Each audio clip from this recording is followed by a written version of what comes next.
Bienvenue dans ce nouvel épisode du Laboratoire. Je suis Daniel Murgui-Thomas, journaliste télé devenu médiatrainer. Et aujourd'hui, dans le cadre du podcaston, j'ai beaucoup de plaisir à recevoir Jean-Luc Romero, président d'honneur de l'Association pour le droit de mourir dans la dignité. Nous allons donc, puisque c'est le laboratoire, nous poser les questions de savoir comment parler de cette ultime liberté qui est le droit de mourir comme on le souhaite, comment en parler, avec qui, où. Ce sont donc quelques-unes des questions que je pose tout de suite à mon invité. Bonjour Jean-Luc Romero, vous avez été longtemps le président de l'Association pour le droit de mourir dans la dignité. Aujourd'hui, vous êtes président d'honneur de l'AD-MD. Avant d'aller plus loin sur la thématique du droit à mourir dans la dignité, peut-être un rappel de l'histoire de cette association. Elle est née comment ? Elle a été créée en fait par un philosophe qui avait fait un article dans Le Monde dans lequel il évoquait justement le droit de pouvoir choisir sa fin de vie, et ça avait suscité beaucoup d'intérêt. Je rappelle qu'au début des années 80, il y a eu tout un mouvement dans le monde entier. C'était le début du sida, il faut peut-être qu'on se rappelle un peu ça. C'est-à-dire qu'il y avait beaucoup de gens, notamment des jeunes, qui mouraient dans des conditions absolument terribles. Et donc la question de l'acharnement thérapeutique notamment est devenue tout de suite une vraie question, et de savoir si on avait le droit de dire à un moment stop. Et donc il y a un mouvement qui a été créé en France, mais qui a été aussi assez international. Se sont créées dans ces années-là des associations dans le monde occidental, aux États-Unis, en Australie, et puis bien sûr en Europe. Et ce mouvement n'a fait après que se développer, puisque les progrès de la médecine, qui sont évidemment souvent la plupart du temps une chance, peuvent aussi se retourner contre nous. C'est-à-dire que ça peut être une forme d'acharnement. C'est-à-dire vivre pour vivre ou être maintenu artificiellement, c'est une vraie question, et c'est une vraie question éthique. Et c'est pour ça que cette question a avancé. Et en plus, avec la question du vieillissement, avant, on n'avait pas forcément beaucoup le temps de vieillir.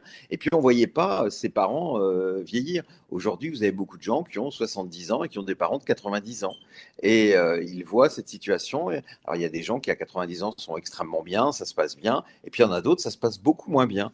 Et donc, ça fait réfléchir des générations entières qui, avant, n'avaient pas forcément d'exemple de personnes qui vivaient longtemps et qui vivaient et qui mouraient dans des conditions difficiles. Et donc, ce mouvement, voilà, c'est étalé dans le monde entier. Et puis, on voit aujourd'hui que c'est une des questions de société qui fonctionne le mieux, puisque dans quelques pays que vous regardiez en Europe, quelque État que vous regardiez aux États-Unis, en Australie, en général, 9 personnes sur 10 se disent qu'ils voudraient avoir le choix en fin de vie, c'est-à-dire le choix de mourir le plus tard possible, qui est un choix tout à fait respectable, ou le choix de cesser des souffrances inutiles, parce qu'il n'y a pas un principe supérieur, et particulièrement en France, dans une république laïque, qui vous oblige à mourir le plus tard possible, notamment dans les souffrances. Nous sommes au moment où le podcaston va être diffusé en pleine actualité parlementaire. Peut-être un mot de votre part. On sent qu'il y a cette intention de scinder un texte de loi qui était bien avancé en deux parties de la part du Premier ministre. Il n'est pas suivi par sa ministre Catherine Vautrin, ni même par le chef de l'État. Vous en pensez quoi? Est-ce que vous comprenez son initiative ou vous trouvez que ça va retarder Non, moi je ne comprends pas du tout son initiative, parce que quand on connaît ses convictions et quand on a entendu ce qu'il a dit ces dernières semaines, et les dérapages qu'il a commis ces dernières semaines sur la question, on voit que ses convictions religieuses l'emportent sur l'intérêt général, et je trouve que c'est inacceptable. Vous savez, ça fait moi plus de 2 décennies que je suis militant. Je suis arrivé de la lutte contre le sida après avoir vu mourir plein de mes amis dans des conditions terribles, et ce combat s'est imposé pour moi. Et depuis deux décennies, on a l'impression que le débat ne cesse de se dérouler, que les Français n'ont jamais été aussi favorables à un texte comme ça, que nous avons depuis 2 législatures une majorité de députés qui y sont favorables, et les choses n'avancent pas. C'est pas possible, il n'y a pas une question qui suscite autant d'adhésion. Parce qu'évidemment, 100% d'entre nous sont concernés, et que chacun a bien compris que, en votant une loi qui permettrait de dire stop à un moment, c'est pas une loi qui s'impose. C'est une loi qui donne un droit nouveau. C'est une loi qui donne une liberté supplémentaire à chacune et à chacun d'entre nous. Et c'est bien pour ça que les gens y sont assez favorables. Et c'est assez insupportable de voir, après des débats qui durent, des promesses qu'avait faites d'abord le chef de l'État. Il avait beaucoup la Convention citoyenne qui avait demandé aux 2 tiers de ses membres une loi qui légalise l'aide active à mourir. Le texte que le président avait mis beaucoup, beaucoup de temps à faire déposer par son gouvernement. Et puis au moment où on allait le voter, la dissolution. Évidemment, vous imaginez, pour celles et ceux qui n'ont plus le temps, c'est quelque chose de terrible parce qu'il faut penser qu'il y a des femmes et des hommes qui sont aujourd'hui dans des souffrances insupportables et qui n'en peuvent plus d'attendre et que la seule solution qui leur est donnée aujourd'hui, c'est soit de se suicider violemment, parce que trouver les bons médicaments pour mourir sans souffrance, c'est très compliqué. Il n'y a que quelques-uns qui peuvent en bénéficier. Soit partir à l'étranger, en Belgique, mais il faut avoir des relations, et ou en Suisse, et ça coûte quand même entre 11 et 14 000 euros. Tout le monde n'a pas ça en fin de vie. Vous savez, moi, dans mon dernier livre, Le Serment de Berne, je parle justement de l'accompagnement que j'ai fait d'Alain Koch, qui avait des souffrances insupportables qu'on ne pouvait pas soulager, physiques, hein, qu'on ne pouvait pas soulager. Il n'avait pas les moyens d'aller en Suisse, et c'est la solidarité autour de la DMD qui lui a permis de le faire. Donc vous voyez, c'est quand même pas normal que seuls ceux qui ont les moyens peuvent partir à l'étranger et les autres, ils ont comme seule solution que de se suicider violemment ou de mourir dans la souffrance. Un reportage récent sur France 2 montrant une femme atteinte d'un cancer au Canada, hein, qui a choisi, entourée par ses enfants, de mourir de façon assistée, a là aussi peut-être permis de comprendre la situation, la réalité, de permettre à l'ensemble des Français de toucher du doigt ce que c'est. Ce type d'initiative, vous, sur le service public ou dans les médias en général, vous l'encouragez à titre pédagogique parce que c'est une question, comment parler, on est dans le laboratoire, comment parler de sujets aussi sensibles à l'époque de TikTok? Il est clair que le reportage, qui est le choix d'Odette sur Envoyé spécial, que vous évoquez, est un film extrêmement fort. Et bien sûr que c'est ce qu'il faut faire aujourd'hui parce qu'il faut montrer cette réalité. Et en fait, aujourd'hui, pas pour convaincre spécialement les Français, puisque les Français sont convaincus. Je vous dis, les sondages sont constants depuis 2 décennies aussi. Mais de convaincre les politiques qui ont encore des réticences que cette loi, ce n'est pas une loi qui s'impose, ce n'est pas une loi qui viole les consciences, au contraire. Et ce reportage montre à quel point aussi cette fin de vie peut être sereine, et que la personne qui en a bénéficié, qui est une personne qui aimait la vie, qui était bien entourée, qui était entourée de beaucoup d'amour, mais qui à un moment n'avait pas envie de subir, de continuer à subir les souffrances que son cancer lui infligeait. Et à mourir dans des conditions terribles. Et je crois que c'est vrai que des reportages comme celui-là, comme toutes les affaires qu'on a pu connaître ces dernières années, font évidemment aide à prendre conscience. Et c'est pour ça que le Premier ministre, plutôt que d'essayer de tergiverser ou de faire des manœuvres politiciennes, parce que scinder le texte en deux, c'est pourquoi? C'est pour permettre à ses amis du Sénat de voter juste les soins palliatifs et de voter contre une aide active à mourir. Je pense que c'est pas digne sur une affaire comme celle-là. Vous savez, moi, j'ai été très frappé récemment. La femme de Valéry Giscard d'Estaing, dans une interview au Point, évoquait l'IVG. Et il peut y avoir quand même des points un peu similaires, hein. C'est aussi, là, c'est mon corps m'appartient, nous, c'est ma mort m'appartient. Et puis surtout, les gens partaient à l'étranger, c'était ceux qui avaient aussi les moyens. Et Anne-Émone Giscard d'Estaing dit, vous savez, mon mari, c'était pas ses convictions personnelles. Il avait des convictions qui n'étaient pas celles-là, sauf que il voyait une situation qui était devenue aujourd'hui insupportable, des femmes qui mouraient parce qu'elles ne pouvaient pas partir à l'étranger, elles subissaient les faiseuses d'anges. Certaines étaient blessées, enfin en tout cas meurtries à vie. Certaines allaient devant les tribunaux. Et Valéry Giscard d'Estaing s'est dit, mais je ne peux pas accepter une situation comme celle-là dans mon pays.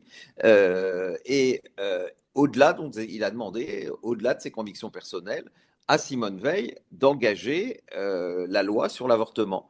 Eh bien, moi, ce que j'attendrais de François Bayrou, c'est qu'il fasse la même chose. Il ne peut pas nous imposer des convictions qui sont des convictions personnelles et religieuses qu'il a tout à fait le droit d'avoir, bien sûr, mais il ne peut pas les imposer dans une république laïque. Et c'est quand même ce qu'il essaye de faire, plus en essayant de faire des manœuvres politiciennes avec la droite qui est pas favorable. Je veux dire, les responsables de droite, parce que quand on regarde les sondages, les électeurs LR, ils sont aussi 9 sur 10 à souhaiter une loi comme celle-là. Même les électeurs du Rassemblement national, c'est dire. Mais on ne peut pas jouer sur une affaire comme celle-là. Et on a assez attendu. Vous savez, les gens, ils sont exaspérés. Moi, je continue à faire des réunions dans toute la France. J'étais encore récemment au Mans. Je vais aller bientôt à Toulouse, à Blois, à Chartres. Les gens vous disent partout, mais on ne comprend pas. On ne comprend pas comment une loi de bon sens comme ça n'est toujours pas votée dans le pays des Lumières qui finit par être entouré de pays qui ont légalisé l'euthanasie et ou le suicide assisté, des Pays-Bas, la Belgique, le Luxembourg, la Suisse, même l'Italie a maintenant, grâce à son tribunal constitutionnel, l'éventuelle possibilité de faire des suicides assistés, l'Espagne, le Portugal, l'Angleterre est en train de voter une loi comme ça. Donc vous vous rendez compte, c'est quand même un peu terrible de dire qu'on va encore être les derniers, comme on l'a été souvent sur beaucoup de questions de société, comme on l'a été par exemple sur le mariage pour tous. Jean-Luc Romero, suicide assisté, euthanasie. Peut-être que certains mots font peur et suivant le pouvoir qui pourrait demain être à la tête du pays, il pourrait aussi y avoir des dérives. L'intérêt d'une loi, c'est qu'elle met la volonté de la personne au centre des décisions. Et c'est elle qui décide, c'est pas les gens qui sont autour du lit. Alors qu'aujourd'hui, la logique, c'est quand même celle-ci. C'est celles qui sont, c'est notamment une partie des soignants, parfois des familles, qui vont décider sans suivre l'avis de la personne. Et je crois qu'il faut qu'on arrive désormais à une loi qui mette la volonté du patient au centre des décisions. Et à partir de ce moment-là, il ne peut pas y avoir de dérive. D'ailleurs, regardez, tous les pays qui ont légalisé l'euthanasie, au-delà des mensonges qui peuvent être dits parfois, comme Bérou l'a fait, en nous disant que des enfants qui n'étaient pas bien dans leur peau pouvaient être euthanasiés, ce qui est une abomination de dire ça. D'ailleurs, plusieurs ministres belges ont réagi en disant que c'était inacceptable d'inventer des choses comme ça. Chacun sait que, notamment par exemple pour les mineurs, en Belgique, depuis qu'il y a la loi qui l'autorise aux mineurs, c'est 5 mineurs qui l'ont été, des gens qui étaient dans des phases terminales, qui avaient des souffrances insupportables, et on peut comprendre. En plus, les conditions sont au-delà de la volonté de l'enfant. Il faut que les deux parents soient d'accord. Donc vous imaginez, c'est pas si simple que ça. Hein, pour qu'un parent accepte qu'on laisse partir son enfant, c'est qu'il finit par comprendre que s'il l'aime, il doit arrêter de le laisser souffrir parce que cet enfant le demande. Donc on ne peut pas dire des choses comme ça. Et honnêtement, il n'y a jamais eu de dérive quand il y a des lois, parce que des lois, ça pose un cadre. C'est plutôt dans notre pays, vous savez, c'est comment dire, on avait eu une étude il y a quelques années qui nous disait que 2% comment dire, de personnes pouvaient bénéficier d'une euthanasie en France. Mais on ne sait pas dans quelles conditions. Est-ce qu'ils l'ont demandé parce que c'est bien la compassion des soignants, mais moi, je ne souhaite pas que ce soit un soignant qui décide pour moi. Je souhaite pouvoir le choisir. Et donc, on voit bien qu'une loi, quand elle pose des conditions, c'est la loi, c'est fait pour protéger le plus faible. Hmm. En l'occurrence, quand vous êtes vulnérable parce que vous êtes en fin de vie, parce que vous avez des douleurs physiques et des souffrances psychiques, eh bien, on doit bien encadrer tout ça. Et à partir de ce moment-là, eh bien, voilà, tout se passe bien. Jamais personne n'est obligé à quoi que ce soit, mais on donne ce droit et on ne peut pas laisser ce que vous savez, on nous dit oui, tout ça ne va pas représenter grand-chose, mais quand même, en Belgique, c'est quand même près de 3% des morts, c'est plus de 5% aux Pays-Bas, enfin près de 5%, c'est plus de 6% au Canada, donc on voit quand même que même si c'était 5%, 4% en France, c'est des dizaines de milliers de personnes. Ça peut être vous, ça peut être moi. Et il faut permettre à chacune et chacun d'entre nous d'avoir ce choix. Et pour qu'il n'y ait pas de problème, eh bien, une loi, ça encadre les choses. Donc, ça protège notre volonté et ça protège aussi celles et ceux qui ne souhaitent pas accompagner parce qu'il y a une liberté de conscience et qu'un médecin ne sera jamais obligé de pratiquer une euthanasie comme un médecin n'a jamais été obligé de pratiquer une IVG s'il ne le souhaite pas, si c'est contraire à son éthique. Il y a déjà un début avec des directives anticipées. Oui, enfin, le problème, c'est que dans la loi qui a été votée, c'est un des grands problèmes, on ne parle plus des directives anticipées puisqu'il faut être absolument conscient. Ce qui est quand même un vrai problème. Imaginez que vous avez vous êtes dans un coma irréversible, vous avez écrit que si dans ces conditions, vous souhaitez pouvoir bénéficier d'une euthanasie. En fait, dans la loi telle que elle avait été, elle allait être adoptée en première lecture, c'est pas possible. Et je pense qu'il faut évidemment que ce texte il soit amélioré. Jean-Luc Romero, vous êtes une figure médiatique. Vous l'avez rappelé depuis une vingtaine d'années de par les différents combats qui ont été les vôtres et dont témoignent vos livres. Il faut avoir comme ça une, une dimension médiatique pour porter une telle parole, un tel combat, ou sinon des bénévoles dans leur coin ne seront pas audibles.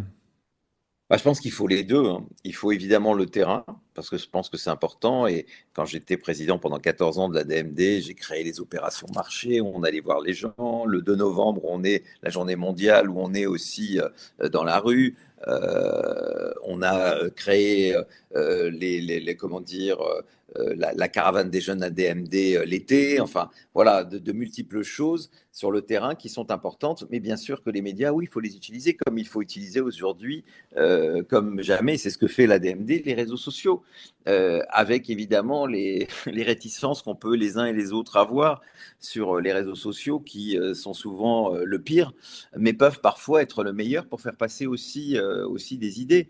Et oui, bien sûr qu'il faut utiliser les médias, ce qu'on ne peut pas laisser juste les opposants, qu'on entend déjà beaucoup, qui sont disproportionnés d'ailleurs, on les entend d'une manière disproportionnée par rapport à ce qu'ils représentent réellement dans la société. Et donc oui, il faut utiliser en tout cas tous les moyens pour se faire entendre, parce que ça a trop traîné. Ça a vraiment trop traîné. Dans tous les moyens, Jean-Luc Romero, vous avez dit on fait passer des idées. Est-ce que vous jouez également, en utilisant les réseaux sociaux, est-ce que vous jouez également sur les émotions? C'est-à-dire que des personnes souhaitent témoigner. Et je pense que c'est souvent pour elles très utile, très thérapeutique quelque part. Et qui serions-nous pour leur dire ne le faites pas? Parce qu'évidemment que entendre des personnes qui sont malheureusement dans la souffrance, qui sont en fin de vie, ou qui ont des souffrances qui ne pourront jamais être soulagées et qui demandent à pouvoir partir, bien sûr que ça crédibilise notre combat. Donc ce n'est pas les instrumentaliser, puisque jamais on demande aux gens de témoigner. C'est eux qui viennent et qui veulent parler. Vous savez, toutes les affaires qu'on a eues ces dernières années, c'est pas la DMD qui leur a demandé. Après, la DMD les a accompagnés parce que c'est quand même son rôle. Quand il y a des personnes qui clament leur souffrance et qui ont besoin d'être aidées, moi j'ai beaucoup suivi Chantal Sébir, hein, qui a eu un cancer du sinus, qui souffre atrocement et qui a dû se suicider toute seule, comment dire, au final. C'est elle qui avait commencé ce combat. Après, on a été ensemble et elle nous a demandé qu'on l'aide à la fois dans son travail médiatique et puis dans un soutien dont elle avait besoin parce que c'est pas simple de parler. Vous savez, quand vous êtes dans la souffrance, transformer votre combat individuel en un combat collectif, c'est toujours quelque chose de fort, mais quelque chose qui n'est pas simple, même si au final, ça vous apporte parce que vous avez l'impression de transcender votre souffrance, de transcender votre problème. Et voilà, et je pense que notre rôle à nous, c'est quand des personnes comme ça, qui pour moi sont dans mon livre, je les appelle les héros de la fin de vie, quand ces héros veulent parler, eh bien, il faut les accompagner. Et je pense que c'est important parce que pierre après pierre, on voit à quel point aujourd'hui, contrairement à ce qu'on nous a dit, les trois lois Leonetti, parce qu'en fait, il y en a eu trois, hein, 2005, 2010 et 2016, si ces lois fonctionnaient, ça se saurait, parce qu'elles ont un grand problème, c'est qu'elles donnent au final l'essentiel du pouvoir aux soignants qui n'en demandent pas tant. Tout à l'heure, Jean-Luc Romero, vous citiez plusieurs villes où vous alliez intervenir. J'ai noté Toulouse, Blois, Chartres. Ça me permet de rappeler qu'il y a des correspondants de l'Association pour le droit de mourir dans la dignité quasi partout en France. Oui. Donc oui, oui, dans quasiment tous les. Enfin, il y a toujours quelques départements parce que, vous savez, comme dans toute structure, des gens s'arrêtent, c'est du bénévolat, hein. Donc le bénévolat a aussi ses limites. Parfois, on est fatigué et je comprends que certains délégués qui sont restés longtemps à ne pas voir arriver la loi s'épuisent. Mais oui, il y a un réseau avec de plus en plus de jeunes. Il y a les jeunes de la DMD qui font un travail formidable et qui est important parce que c'est une autre approche que des gens de mon âge peuvent avoir aujourd'hui. Et je crois qu'elle est aussi extrêmement importante parce que c'est aussi une approche vraiment de liberté que beaucoup de ces jeunes défendent, qui n'ont pas forcément été confrontés à la mort, même si certains peuvent l'avoir été pour des grands-parents ou pour d'autres proches. Mais beaucoup sont là sur une histoire de liberté parce qu'ils ont compris que c'est vraiment la dernière liberté et que c'est une loi qu'on a besoin d'avoir dans un pays comme le nôtre qui se vante d'être le pays de la liberté, de l'égalité, de la fraternité, alors que dans la réalité des choses, sur la fin de vie, on n'est pas celui de la liberté, puisque même si vous voulez mourir le plus tard possible, bah, c'est pas si évident que ça. Et puis si vous voulez abréger vos souffrances, vous ne pouvez pas. Le pays de l'égalité, non, parce que si vous avez de l'argent ou des connaissances, bah, vous allez pouvoir être aidé. Le pays de la fraternité, non, parce qu'on ne peut pas soulager toutes les douleurs physiques ni toutes les souffrances psychiques. Donc il y a un moment, il faut juste avoir cette modestie de reconnaître que cette loi, elle est importante dans un pays comme la France et qu'elle devient même urgente parce qu'on ne peut pas être en débat permanent depuis des années et des années sans aboutir enfin par une loi. Et sans loi, eh bien, on continue à être voilà, dans ces inégalités, dans cette injustice qui ne laisse comme solution qu'à certains que soit de mourir dans leur souffrance, soit, je le dis encore, de se suicider. Je rappelle qu'en France, la majorité des suicides, c'est la pendaison, c'est se tirer une balle dans la tête. Pour beaucoup de femmes, c'est jeter dans le vide.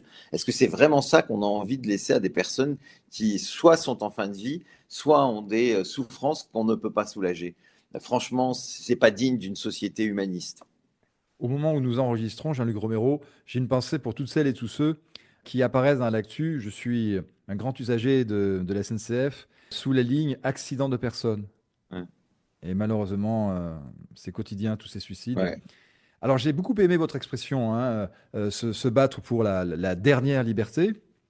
Pour toutes celles et tous ceux qui nous suivent et qui veulent également se joindre à ce combat, le site de l'Association pour le droit de mourir dans la dignité est vraiment très bien fait. Vos actions y sont détaillées. On en a évoqué quelques-unes.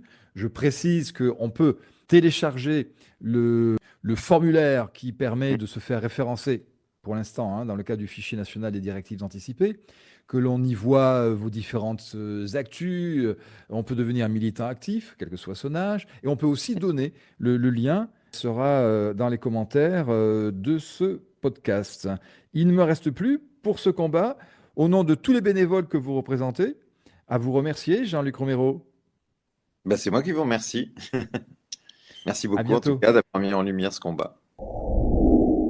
Ainsi se termine cet entretien dans le cadre du podcaston avec Jean-Luc Romero, président d'honneur de l'Association pour le droit de mourir dans la dignité. Vous souhaitez avoir plus d'informations? Une seule adresse, admd.net. Et vous aurez d'ailleurs, dès la page d'accueil, un lien qui vous permettra de donner, si vous le souhaitez, à l'association, ou également d'adhérer, ou encore de rejoindre tous les bénévoles.